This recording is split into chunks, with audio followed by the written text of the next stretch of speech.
Hello નમસ્કાર વાલા વિદ્યાર્થી મિત્રો, મારી અને આપની યુટ્યુબ ચેનલ ડોક્ટર બી.આર. આંબેડકર એજ્યુસ્ટડી ફ્રીમાં તમામનું હાર્દિક સ્વાગત કરું છું. આજે તમારી સમક્ષ એક સરસ મજાનો એવો વિડીયો રજૂ કરવા જઈ રહ્યો છે. જે વિદ્યાર્થી મિત્રો જીસેટ એક્ઝામ ક્લિયર કરેલી છે અને એ સર્ટિફિકેટ ડાઉનલોડિંગ કરવામાં તકલીફ પડી રહી છે, તો આ મારો વિડીયો જોશો તેથી તમને ખ્યાલ આવી જાય અને તમારું એ સર્ટિફિકેટ ડાઉનલોડિંગ થઈ જવાનું છે. તો આ છેલ્લે સુધી વિડીયો તમારે જોવાનું ચૂકવાનું નથી. જે પણ ગુજરાત સ્ટેટ એલિજિબિલિટી ટેસ્ટ દીધેલી છે અને એ સર્ટિફિકેટ ડાઉનલોડિંગ કરવાનું છે એ છેલ્લે સુધી બન્યા રહેજો, બરાબર છે. તો આપણે શરૂઆત કરી દઈએ છીએ. તો સૌ પ્રથમ આપણે ગૂગલ ક્રોમમાં જઈને આપણે ટાઈપ કરવાનું છે, બરાબર છે. તમે જોઈ શકો છો ટાઈપ અહીં લખવાનું જીસેટ લખશો એટલે આવી જશે જીસેટ.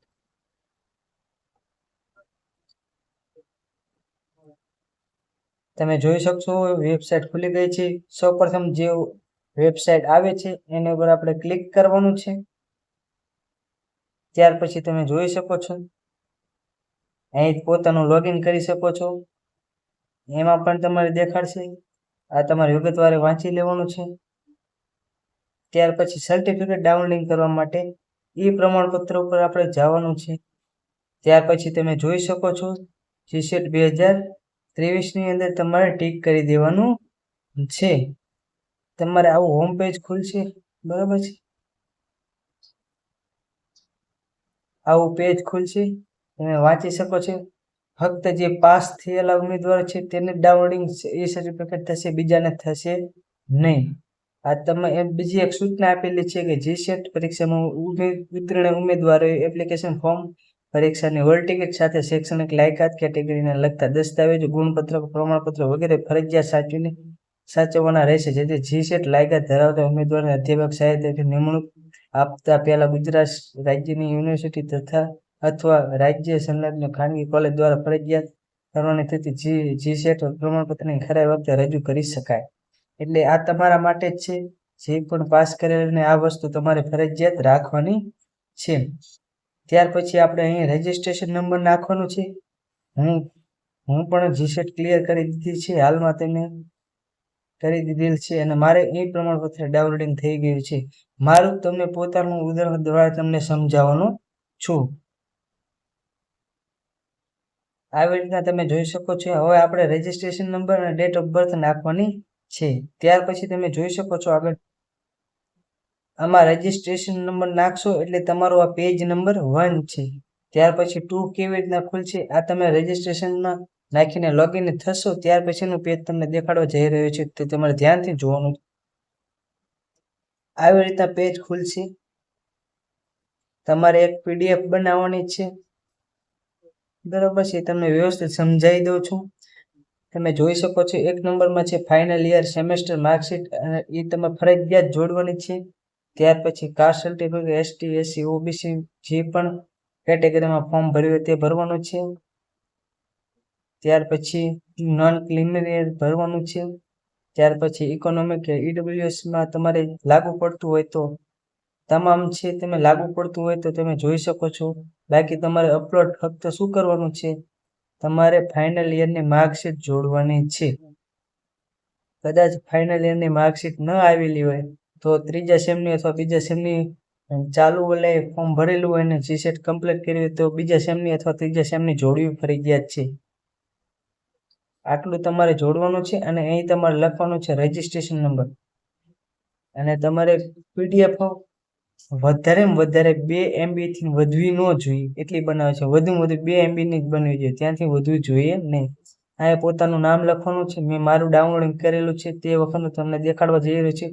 રોલ નંબર, ત્યાર પછી સબ્જેક્ટ નામ નાખવાનું છે, કેટેગરી નાખી છે, PWDમાં આવો છો તે નાખવાનું છે. અને ડોક્યુમેન્ટમાં જઈને તમારે ચોઈસ ફાઇલમાં ક્લિક કરવાનું છે અને તે સેવ તમે પીડીએફ કરેલી હોય, પીડીએફ કરતા ન આવડતી હોય તે ઓનલાઈન પીડીએફ કરી શકો છો. ડોક્યુમેન્ટમાં 3 અથવા 2 કોપીસ હોય, 2 MB થી વધીને એવી રીતના તમારે સબમિટ ઉપર ક્લિક કરવાનું છે. આવી રીતના પેજ નંબર 2 છે.